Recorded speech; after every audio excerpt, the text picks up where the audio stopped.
हाँ, अब देखो यहाँ पे हम जो बता रहे हैं ध्यान से देखना। Important questions for CBSE and state board, ये एग्जाम में हमेशा आता है थ्योरेटिकल क्वेश्चन में, जो स्टूडेंट हमेशा छोड़ देता है, जो कि बहुत इजी क्वेश्चन है। ठीक है, ये सीबीएसई हो या स्टेट बोर्ड हो, ये बहुत इंपॉर्टेंट कॉन्सेप्ट है और बहुत इजी कॉन्सेप्ट है। तो दो क्वेश्चन को अभी ध्यान से देखना है जो एग्जाम में हमेशा पूछता है। ठीक है, थ्योरी वाला क्वेश्चन है, देखते हैं क्या कह रहा है क्वेश्चन में। If A is a m by n matrix, ठीक है, ए कह रहा है कोई एम बाई एन मैट्रिक्स है,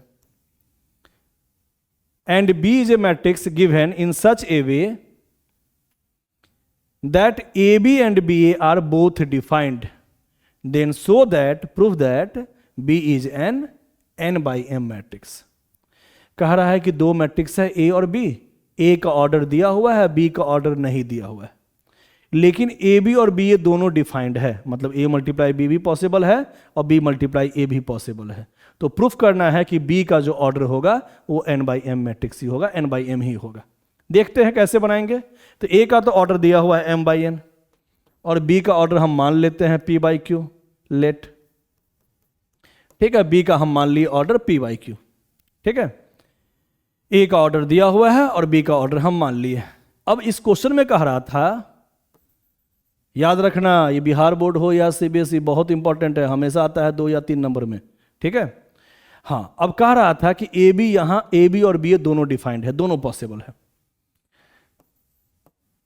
ना। फर्स्ट यहां डाटा दिया हुआ है कि ए का ऑर्डर भी लिख देते हैं साथ में, और B p by Q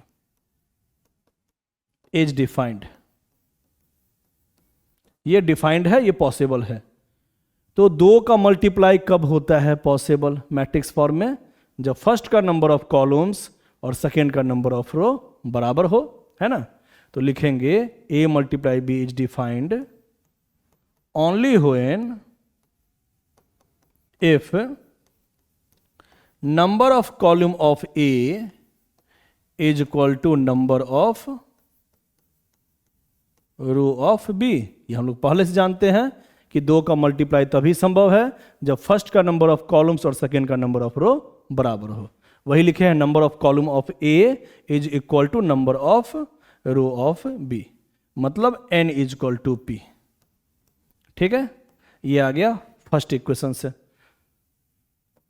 first equation. चलो अब सेकेंड पॉइंट कह रहा है बी मल्टीप्लाई ए, ये भी डिफाइंड है, ये भी पॉसिबल है। तो बी का माने हुए थे पी बाई क्यू ऑर्डर, और ए का ऑर्डर था m by n, is defined, ये भी डिफाइंड है। ये कब डिफाइंड होगा? फिर से वही कारण लिखो, only when if number of पहला वाला मैट्रिक्स का कॉलम है ना, number of column of B है ना, फर्स्ट का जो नंबर ऑफ कॉलम्स है वो सेकेंड के नंबर ऑफ रो के बराबर होना चाहिए, है ना। मल्टीप्लाई तभी संभव है जब फर्स्ट का नंबर ऑफ कॉलम्स और सेकेंड का नंबर ऑफ रो बराबर हो, बताए हुए हैं। Is equal to number of row of A. तो ये हम बताए हुए हैं कि दो का मल्टीप्लाई तभी संभव होता है जब फर्स्ट का नंबर ऑफ कॉलम्स और सेकेंड का नंबर ऑफ रो बराबर होता है। तो बी ए कब डिफाइंड होगा? जब बी का नंबर ऑफ कॉलम्स और ए का नंबर ऑफ रो बराबर हो, मतलब Q is equal to M हो। ठीक है, ये आ गया सेकेंड इक्वेशन। ठीक है,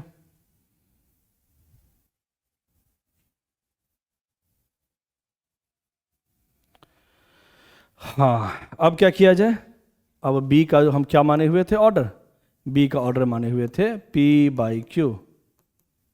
तो देख लो यहां पे तो P is equal to N आ गया है ना, और Q is equal to M आ गया है। इसका मतलब P बाई क्यू को लिख सकते हैं N बाई M। तो यहां N बाई M, ठीक है, P के जगह पे N पुट कर दिए और Q के जगह M पुट कर दिए, Q के जगह M पुट कर दिए। यही हमको प्रूफ करना था। ठीक है, तो B का ऑर्डर N बाई M हो गया, प्रूफ्ड। ये 2 मार्क्स में क्वेश्चन आता है, इसको याद रखना, बहुत बेसिक क्वेश्चन है लेकिन इंपॉर्टेंट है, तो इसको ध्यान में रखना है। आगे बढ़ते हैं, नेक्स्ट क्वेश्चन देखते हैं।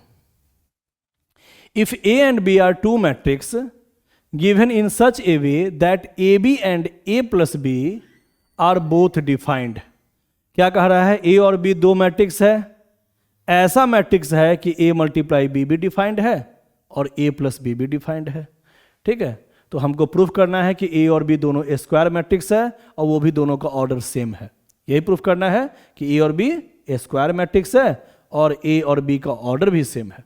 देखते हैं, तो यहां दोनों का ऑर्डर नहीं दिया हुआ है तो यहां मान लेंगे फिर से। मान लिए a का ऑर्डर है m/n और b का ऑर्डर है p/q। बहुत इंपॉर्टेंट फॉर्म सब है ना, ये हम मान लिए। Late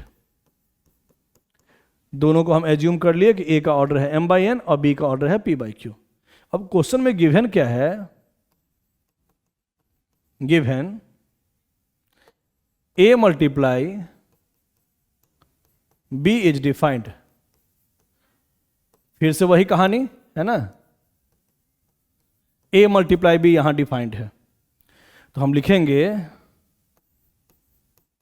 only if. ये कब डिफाइंड होगा, केवल एक ही कंडीशन पे। कब, only if number of column of a is equal to number of row of b। ये सबको पता है कि दो मैट्रिक्स को मल्टीप्लाई करते हैं तो मल्टीप्लाई तभी पॉसिबल है जब फर्स्ट का नंबर ऑफ कॉलम्स और सेकेंड का नंबर ऑफ रो बराबर हो। मतलब number of column of a क्या है n और number of row of b क्या है p, ये दोनों बराबर हो। यही लाइन लिख दिए हैं। ठीक है, आगे क्या लिखा हुआ है, आगे लिखा हुआ है a plus b are both defined. मतलब a मल्टीप्लाई b भी डिफाइंड है और a प्लस b भी डिफाइंड है। ठीक है, मतलब ये भी दिया हुआ है, given a plus b is defined, है ना। a और b को हम जोड़ भी सकते हैं, ये भी डिफाइंड है, एज डिफाइंड। तो यहां a और b को जोड़ भी सकते हैं, ये भी डिफाइंड है। ठीक है, तो अब तुम ही लोग बताओ, ये भी हम थ्योरी में लिखवाए हुए हैं। हम कब जोड़ सकते हैं a और b को, दो मैट्रिक्स को तभी जोड़ सकते हैं जब दोनों का ऑर्डर सेम हो, है ना। Only if order of a is equal to order of b। ये तभी पॉसिबल है जब दोनों का ऑर्डर सेम हो। इसका ऑर्डर है m/n और इसका ऑर्डर है p/q। जब दोनों सेम हो, सेम का मतलब जो इसका नंबर ऑफ रो वही इसका भी number of row, m is equal to p। और जिसका जब a का जो नंबर ऑफ कॉलम्स होगा वही b का भी नंबर ऑफ कॉलम्स होगा। ठीक है, मतलब n is equal to q, है ना। ऑर्डर सेम होने का मतलब दोनों का नंबर ऑफ रो भी सेम होना चाहिए और दोनों का नंबर ऑफ कॉलम भी सेम होना चाहिए, तो यही फॉर्म आएगा। तो चलो यहां 3 इक्वेशन लिख दिया। अब इस तीनों इक्वेशन के हेल्प से देखो तो from equation 1, 2 and 3, from equation 1, 2 and 3 क्या क्या आ गया, n इजक्वल टू p आ गया और n इजक्वल टू q भी आ गया, है ना। n इजक्वल टू p और n इजक्वल टू q, मतलब सब बराबर हो गया। और देखो यहां p इजक्वल टू m है तो p यहां पे लिखा हुआ है तो p इजक्वल टू m, मतलब p m n q सब बराबर है आपस में। n इजक्वल टू p और p बराबर m और n is equal to q। n p और q के बराबर भी है और q बराबर m है ना, q बराबर n है, q बराबर n है, मतलब चारों बराबर हो गया। इसका मतलब a का जो ऑर्डर था m/n, इसको हम लिख सकते हैं a का ऑर्डर n/n, क्योंकि यहां m और n तो बराबर है ना। तो m के जगह हम n पुट कर सकते हैं। तो देख लो यहां पे सब के जगह पे हम n ही पुट कर देते हैं, है ना। सब के जगह पे चलो हम n ही पुट कर देते हैं क्योंकि m और n बराबर है। और b का जो ऑर्डर हम माने हुए थे p/q, अब देख लो b का p भी n के बराबर है और q भी n के बराबर है ना। यहां लिख देते हैं p और q दोनों का दोनों बराबर है और वो भी n के बराबर है। तो सब जगह हम n लिख दिए, p के जगह भी n और q के जगह भी n। thus a and b are a square matrix with same order। ठीक है, दोनों का ऑर्डर सेम हो गया। हाँ, और स्क्वायर मैट्रिक्स भी है, देख लो number of row number of column बराबर है ना, और ऑर्डर भी सेम है। यही हमको प्रूफ करना था। ठीक है, तो ये बहुत इंपॉर्टेंट क्वेश्चन है, दोनों अच्छे से याद रखना, एग्जाम में काम देगा।